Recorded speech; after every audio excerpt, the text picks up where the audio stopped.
তো দেখো কালকে আমরা দোলের মেলা থেকে নিয়ে এসেছি কি কি দেখো।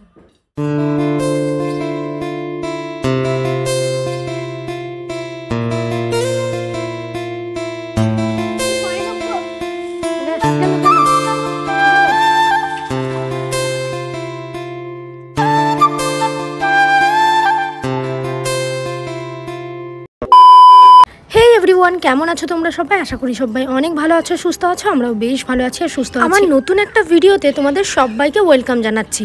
তো এই ভিডিওটা হচ্ছে 8 তারিখের ভিডিও। আমরা তো কৃষ্ণনগরে রয়েছি, তোমরা জানোই। তো আগের দিন আমরা 12 দোলের মেলা দেখতে গেছিলাম, সেটাও তোমরা দেখেছো। আজকে আমাদের বাড়ি ফেরার পালা। সকালবেলায় ঘুম থেকে উঠে পড়েছি আর অর্পিত এখন যাচ্ছে। আমার ফোনে একটা অ্যালার্ম সেট করেছে ওর জিজুকে, মানে তোমাদের দাদাভাইকে ঘুম থেকে ওঠানোর জন্য। এর আগে একদিন করেছিল জানো, ওদের বাড়ি যখন এসেছিলাম ফোনে একটা অ্যালার্ম সেট করে নিয়েছিল আমার সঙ্গে আর ওর কানের কাছে দিয়ে এসেছিল। তো অ্যালার্মটা বেজে ওঠায় ওর ঘুম ভেঙে গেছিলো। তাই আজকেও ভেবেছিল সেই রকম কিছু করবে, কিন্তু এখানে প্র্যাঙ্ক করতে এসে তো নিজেই প্র্যাঙ্ক হয়ে গেছে। ফোনটা রাখতে যাবে তখনই তোমাদের দাদাভাই উঠে পড়েছে, মানে ও অ্যাকচুয়ালি চেতনই ছিল আর ও বুঝতে পেরেছে। আমরা কিন্তু চুপি চুপি যাচ্ছিলাম।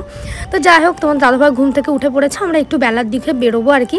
তো সেটাই বলছে, যা ভাবলাম আর হলো না, জিজু কি করে বুঝতে পারলো আমি এখানে ফোন রাখতে এসেছি। আচ্ছা, আমি একটা কথা একটু বলে দিই, আমি যেহেতু ভয়েসটা বাইরে থেকে দিচ্ছি তো একটু নয়েজ আসতে পারে, তোমরা একটু অ্যাডজাস্ট করে নিও। দেখতে দেখতে তোমাদের দাদাভাই ছুটি কিন্তু প্রায় শেষের দিকে হয়ে গেল।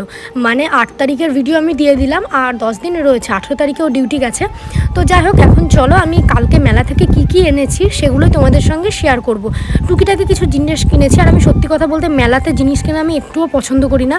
অতিরিক্ত দাম নেয়, মানে যে জিনিসটা 20 টাকার দাম সেটা নেবে 40 টাকা। সত্যি কথা অনেক বেশি দাম বলে, যার জন্য আমি মেলা থেকে খুব একটা জিনিস কিনি না। আমি নর্মালি জিনিস কেনার হলে দোকান থেকেই কিনে নিই। তো চলো এবার দেখিয়ে দিচ্ছি তোমাদেরকে। কালকে আমরা দোলের মেলা থেকে নিয়ে এসেছি কি কি দেখো।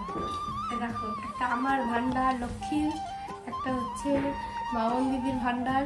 আমরা দুজন মিলে হচ্ছে কম্পিটিশন করব কারটা আগে ভর্তি হয়, দিয়ে আমরা একসাথে ভাঙবো আর কার ভাড়ে বেশি টাকা যাবে। তো সেই জন্য দুটো সেম সেম।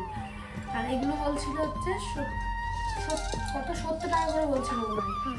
আর আমরা নিয়েছি হচ্ছে না ভুল বলছি, এগুলো 50 টাকা বলছিল, আমরা 35 টাকা করে নিয়েছি। এটা খেলা স্টার্ট করবো আজকে থেকে। দুটো ভান্ডার আর নিয়েছি, এই যে দেখো দুটো লাইট ডেকোরেশনের জন্য। এইগুলো 70 টাকা করে বলছিল, আমরা নিয়েছি 50।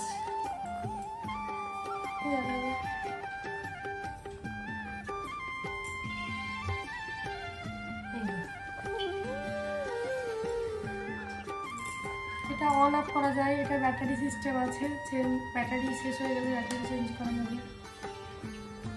এই দুটোই কিনেছিলাম আর আমরা খেয়েছি, পেট পুজো করেছি। কোনো মেলায় গেলে আমি জিনিস কেনার থেকে কিন্তু খাওয়া দাওয়াটা বেশি পছন্দ করি, কারণ আমার মতে বলে কোনো জিনিস পেটে খেলে আমার গায়ে লাগবে, সেই জন্য জিনিসপত্র আমি খুবই কম কিনি। আর ওই সব কানের টানের ওগুলো তো কেনা আমি খুব একটা বেশি পছন্দ করি না, যার জন্য কিনিও না। তো যাই হোক, টুকিটাকি যা কিনেছিলাম আর খাওয়া দাওয়া করেছিলাম। আর একটা জিনিস তোমাদেরকে একটু বলি, তাহলে তোমরা বুঝতে পারবে যে কী পরিমাণে মেলাতে জিনিসের দাম বেশি। মানে বিশেষ করে এই 12 দোলের মেলাতে জিনিসের দাম অত্যাধিক বেশি। তো আমরা যে ব্রেক ডান্সে চাপি সেগুলোর দাম হয়, মানে টিকিট কাটি আমরা 45, 50, 40ও কেটেছি আগে এরকম দিয়ে।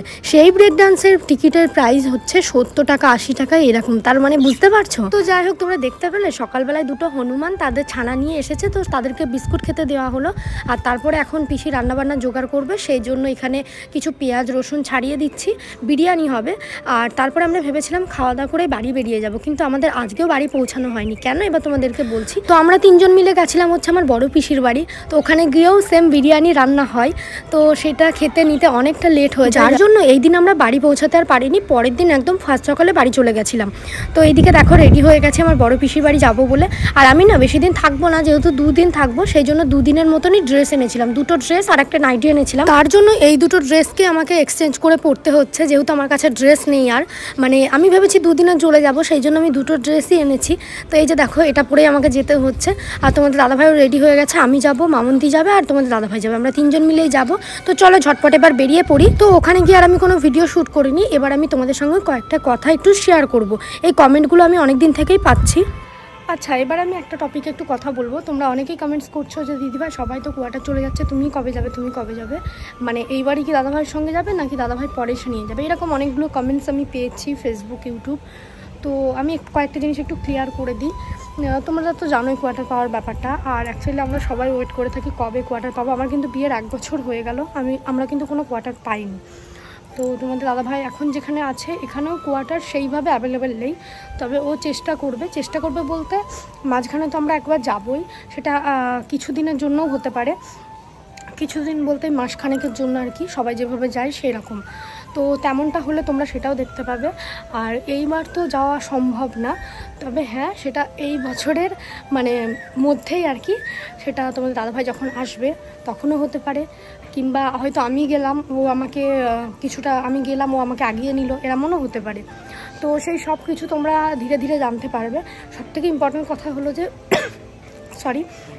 আমাদের কোয়ার্টারটা এখন সবথেকে ইম্পর্টেন্ট, মানে ওটা পাওয়ার জন্য তোমাদের দাদাভাইও চেষ্টা করছে, কারণ আমাদের একটা স্থায়ী জীবন হচ্ছে না। তো ওখানে কোয়ার্টার পেলেও যে স্থায়ী জীবন হবে এমনটা না, কিছুদিনের জন্যই পাবো। পার্মানেন্টলি কোয়ার্টার আমরা পার্মানেন্টলি কোনো কিছুই হয় না, মানে যাই হোক একটা লং টাইমের জন্য কোয়ার্টার আমরা মোটামুটি 1-2 বছর পরই পাবো। আর তার আগে আমরা যাব মাঝখানে, সেটা কিছু মাসের জন্য, তো সেটা তোমরা দেখতেই পাবে। তো এটাই দেখো, সবাইকে ওয়েট করতে হয়। অনেকে রয়েছে এমন যারা বিয়ের পরেই কোয়ার্টার পেয়ে যায়, কেউ বা 6 মাসে পায়, কেউ বা 1 বছরে পায়, কেউ 5 বছরে পায়, 3 বছরে পায়। আমার তো 1 বছর হয়ে গেল। আমি জানি ভালোভাবে কোয়ার্টার পাই আমার এখনও 2 বছর। তো কি আর করা যাবে, এটাই লাইফ। আর চলো এই কথাগুলোই তোমাদের সঙ্গে শেয়ার করার ছিল।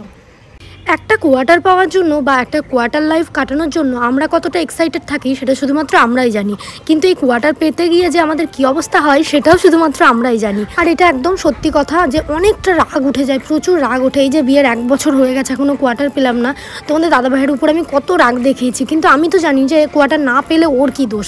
তো এখনও মানে প্রায় 2 বছর ভালোভাবে কোয়ার্টার পাওয়া যাবে না, মাঝখানে আমরা কিছুদিনের জন্য যাব, এইটুকু মানে তোমাদেরকে আমি অ্যাসিওর করছি। সেদিন আমি একটা কমেন্ট পেয়েছিলাম যে দিদিভাই তুমি জোর করে হলেও দাদাভাইয়ের সঙ্গে কোয়ার্টারে চলে যাও, এবার দেখছি আমাকে সেটাই করতে হবে। সত্যি কথা আমার খুব রাগ লাগছে যে এতদিন হয়ে গেল কোয়ার্টার পেলাম না। কি ভেবেছিলাম যে বিয়ের পরপরই হয়তো 6 মাসের মধ্যে কোয়ার্টার পেয়ে যাবো, নতুন নতুন ভিডিও তোমাদের সঙ্গে শেয়ার করতে পারবো। আর সবথেকে ইম্পর্টেন্ট কথা, আমার হাজব্যান্ডের সঙ্গে আমি থাকতে পারবো, আমার নিজের একটা সংসার হবে। তো এইগুলো ভেবেছিলাম, আর কি হলো। সত্যি আমার এগুলো ভাবলে খুবই রাগ লাগে। জানি না ভগবান কবে মুখ তুলে চাইবে আমাদের এই দিনটা দেওয়ার জন্য। যাই হোক, তো যখন পাবো তখন তো নিশ্চয়ই তোমাদের সঙ্গে শেয়ার করব। আর এইদিকে দেখো সন্ধ্যা লেগে গেছে আর প্রচুর পরিমাণে বৃষ্টি হয়েছে। আমরা যে বিকেলে বাড়ি যাবো ভেবেছিলাম, আমরা এই বৃষ্টির কারণে আরোই যেতে পারিনি। এত বৃষ্টি হয়েছে, দেখো রাস্তার সামনে কিভাবে জল জমে গেছে, আর অর্পিত নেমে পড়েছে চটি ভাসানোর জন্য। আর এইগুলো কিন্তু ছোটোবেলায় আমরাও করতাম, মানে ছোটোবেলাগুলোই সুন্দর ছিল, তাই না? নৌকা ভাসাতাম, জুতো ভাসাতাম, ভীষণ মজা লাগতো। স্কুল থেকে ভিজতে ভিজতে বাড়ি ফেরা, তো এগুলো তো আর মানে প্রচণ্ডভাবে মিস করি। এগুলো তো আর আমাদের জীবনের সঙ্গে জড়িয়েই নেই মনে হয়। তো এরা 3 জন এখন যাচ্ছে হচ্ছে একটু বাইরের দিকে ঘুরতে। এই যে দেখো, তোমাদের দাদাভাইকে কখনো সাইকেল চালাতে দেখেছো? এই প্রথম দেখে নেবে। আমিও দেখছি, মানে আমার সঙ্গে পরিচয়ের পর থেকে তো কখনো ওকে সাইকেল চালাতে দেখিনি, বাইকই চালাতে দেখেছি। তো ওকে আমি বলছি পারবে তো, যেন আবার ফেলে দিও না।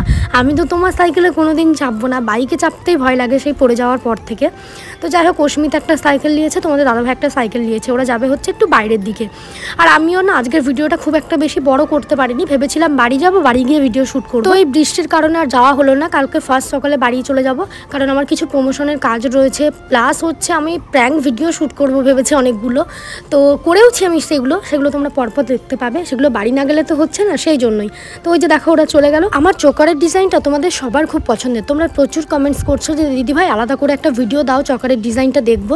হ্যাঁ অবশ্যই আমি দেবো, নিশ্চয়ই দেবো গো, তবে একটু ওয়েট। তোমাদের দাদাভাই যে কটা দিন রয়েছে সেই কটা দিন একটু নতুন নতুন ভিডিও তোমাদের সঙ্গে শেয়ার করি, তারপরে তো সেই আমার একঘেয়েমি ভিডিও রয়েছে দেখার জন্য। এখন সন্ধ্যাবেলার টিফিন আমাদের তৈরি হচ্ছে ফ্রেঞ্চ ফ্রাই। অর্পিত আর অস্মিতা প্রচণ্ডভাবে খেতে চেয়েছে। আর ওই দিদিটার তো একটা কুকিং চ্যানেল রয়েছে, দেখেছো, অনেক নতুন নতুন ভিডিও শেয়ার করে। তো ওখানে অনেক নতুন নতুন আইটেম ট্রাই করে, সেগুলোই এখন বানাচ্ছে। তার মধ্যে একটা হচ্ছে ফ্রেঞ্চ ফ্রাই, তো খেতে ভীষণই ভালো হয়েছিল। তোমরা ওই চ্যানেলটাকে ফলো করো, ওখানে অনেক নতুন নতুন রেসিপি তোমরা দেখতে। তোমরা অনেকেই কমেন্টস করছো ওই চ্যানেলটা আমার বা আমার মায়ের, একদমই না। ওই চ্যানেলটা হচ্ছে এই দিদিটার চ্যানেল, ওখানে অনেক রান্নার রেসিপি শেয়ার করা হয়। যাও গিয়ে ফলো করো, আমার কমিউনিটিতে লিঙ্ক দেওয়া আছে, দেখবে। তো চলো আজকের মতন ভিডিওটা আমি এই পর্যন্ত রাখবো। ভিডিওটা খুব একটা বেশি বড় করতেও পারিনি, আর করবও না। কালকে আবার বাড়ি গিয়ে অনেক নতুন নতুন ভিডিও তোমাদের সঙ্গে শেয়ার করব। চলো টাটা সবাইকে। যারা যারা ইউটিউব থেকে আমার ভিডিওটাকে দেখছো তারা অবশ্যই আমার চ্যানেলটিকে সাবস্ক্রাইব করবে, আর যারা ফেসবুক পেজ থেকে আমার এই ভিডিওটিকে দেখবে তারা অবশ্যই আমার পেজটিকে ফলো করে যাবে। তো চলো টাটা সবাইকে, গুড নাইট। আবার দেখা হবে অন্য আরেকটি ভিডিওর সঙ্গে।